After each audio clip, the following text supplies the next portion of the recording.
So I've gotten a lot of questions lately. How come you're not doing any more Lightburn videos? And that's really not the case. Right now, I'm focusing on some other things. I've got a couple of new lasers in the shop next door, and my main diode laser right now is the X1 that you see right behind me, the Aliencell. So it's not that I'm not making any new Lightburn videos. It's just that I'm focusing on other things, and I'm waiting for things in Lightburn that make sense to make videos about.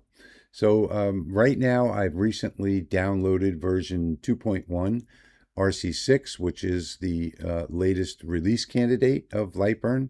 And there are a couple of new features in there that I wanted to share with you today.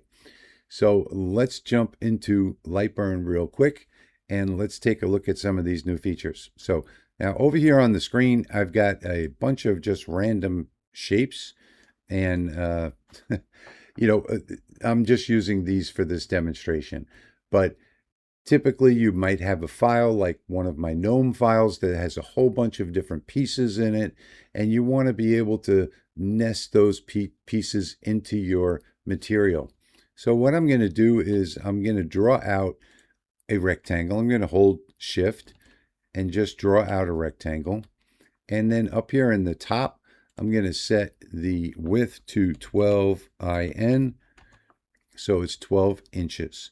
This is a representation of one of my 12 by 12 pieces of wood that I usually use on most lasers. So now all I have to do to nest these pieces, and remember now we're talking about a project that has a whole bunch of different pieces. All we have to do is just drag over those pieces. Well, no, I'm making a square. Let me hit the selector tool. I just have to drag over these pieces to select them. Hold down Shift and select the representation of our wood over here.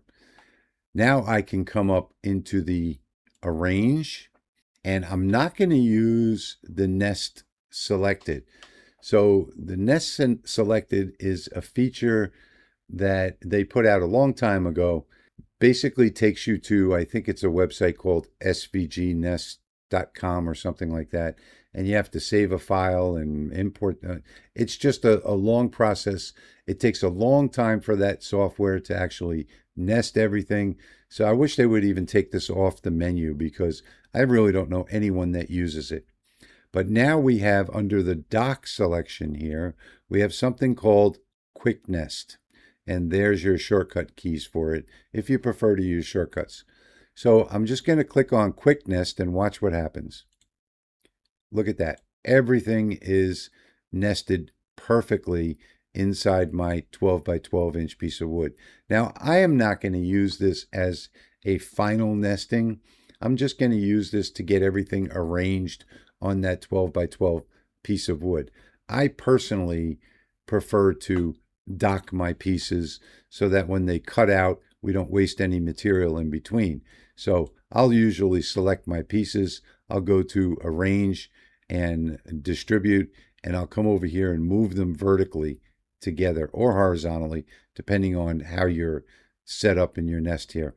And now I've taken away all that space that was in between them. So I'll use the Quick Nest feature to go ahead and get everything somewhat nested on my 12 by 12 piece of wood, but then I'll go in and I'll tweak that. But still, it's a great way to get started.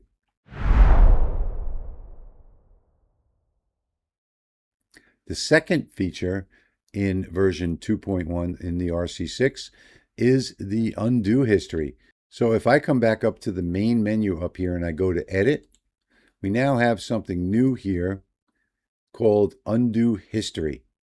So I can come in here, click on Undo History. Instead of clicking Undo, Undo, Undo, or Control Z, Control Z, I can just pick a point where I was at one point in this demonstration.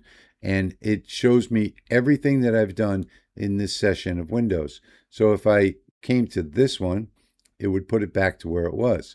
If I came to this one, we would be back to the select objects. And it actually tells you what it is. Another cool feature. I really like that one a lot. And the third one is the console. If we take a look in the console, you'll see that we now have color coding. So you can see that okay. So that's all okay. If something was wrong, you'd see something in red happening there. So several new features.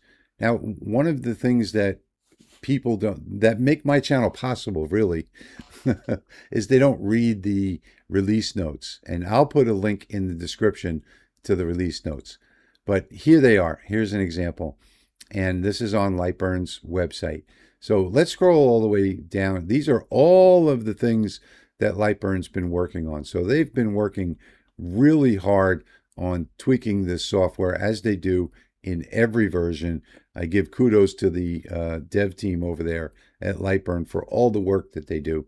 But look for something that says new features, like you see right here. And you'll be able to see exactly what new features have been added to Lightburn. And if you want to take a look at the change log, I'll go ahead and put that link down in the description of this video.